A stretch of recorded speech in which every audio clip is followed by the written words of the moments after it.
tous vos services sur Internet. Je préférerais ça à charge, mais bon, après, chacun est libre, hein. David Guiraud, pour la France Insoumise.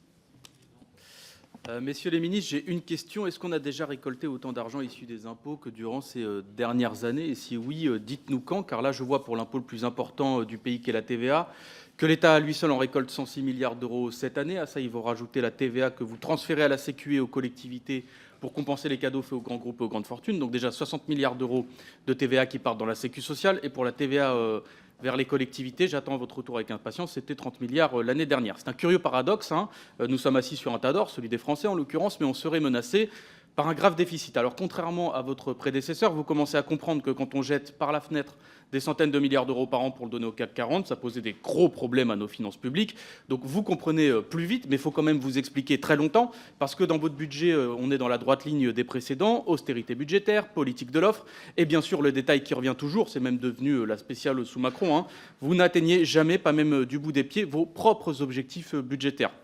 Et non seulement vous vous noyez budgétairement, mais en plus vous vous accrochez à la manche des collectivités locales qui, elles, contrairement à vous, quand même, rendent leur budget à l'équilibre pour les faire couler aussi. Vous leur annoncez un effort de 5 milliards d'euros. Moi, dans le budget, je vois 6,5 milliards d'euros de coupe pour les collectivités, avec toutes les conséquences d'ailleurs désastreuses pour elles et pour les habitants que tout cela engendre. Et puis, s'agissant de nos services publics, je ne veux pas être méchant, hein, mais dans les têtes de ce gouvernement, il doit manquer 2 minutes de cuisson.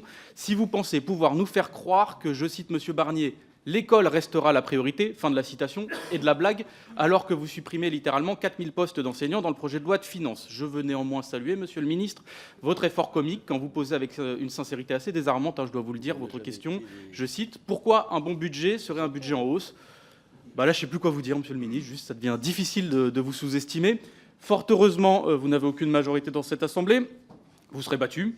Un autre projet de loi de finances est possible, une loi de finances qui partage, qui protège nos services publics et qui prépare la transition écologique. Nous nous battrons pour cela. PLF, 3 lettres pour désigner votre éphémère projet de loi de finances. Et vu tous les coups de couteau que vous vous plantez déjà dans le dos au sein de votre désormais tout petit groupe parlementaire, je ne donne pas 6 mois à votre affaire. À mon avis, le temps est compté pour vous. Messieurs les ministres. Merci, Monsieur le Président. Monsieur le député Guiraud, je vais essayer de vous répondre avec moins d'esprit polémique que vous n'en avez eu, parce que 3 000 milliards de dettes et 6% de déficit, ça n'appelle pas beaucoup de petites phrases, à mon sens. La première chose que vous avez dite, je pense, implique le contraire de ce que vous avez défendu ensuite. Oui, les recettes ont augmenté, les recettes fiscales ont augmenté dans notre pays, parce que nous avons soutenu l'activité. Figurez-vous même que les recettes de l'impôt sur les sociétés ont augmenté, alors que nous en avons baissé le taux. Précisément parce que lorsqu'on fait confiance aux entreprises sur le long terme, elles retrouvent la confiance et donc les recettes fiscales qui sont utiles pour nos services publics s'améliorent. Ce qui amène à votre deuxième point. Effectivement, les recettes sont records, mais que s'est-il passé ?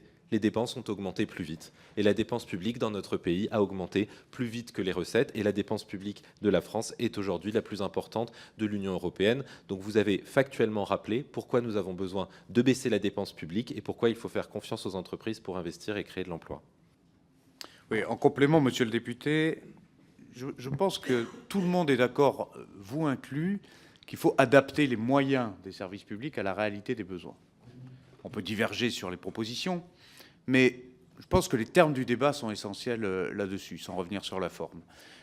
Est-ce que oui ou non, le nombre d'enseignants doit être adapté à la réalité du nombre d'élèves ? Je vous renvoie à la question. Est-ce que oui ou non, on doit considérer que les moyens des services publics doivent être adaptés aux besoins de nos administrés ? C'est la question. Vous pouvez considérer qu'on peut les renforcer par ailleurs, c'est tout à fait légitime.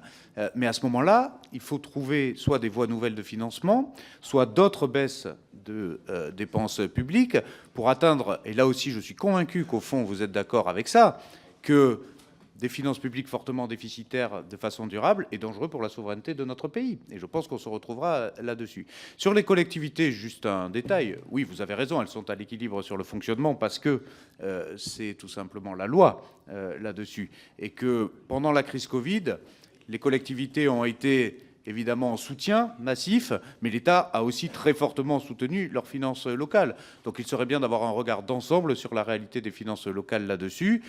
Pas de responsable au sens coupable, mais aussi une nécessité collective de redresser les finances publiques. Et d'ailleurs, la grande majorité des collectivités sont d'accord avec ce principe-là. La question, c'est de savoir quel est le bon moyen, quelle est la bonne voie de passage pour qu'on puisse y parvenir ensemble.